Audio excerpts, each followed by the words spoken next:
You ask Tiger to solve. This deals with linear equations with one unknown. The final result is d equals 1 over 2. Let's solve it step by step.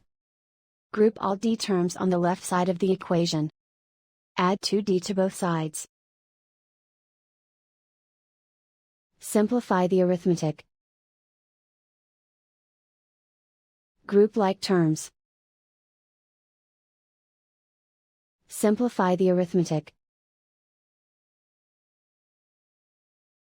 Isolate the d. Divide both sides by 10.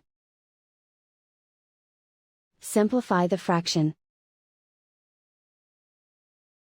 Find the greatest common factor of the numerator and denominator. Factor out and cancel the greatest common factor.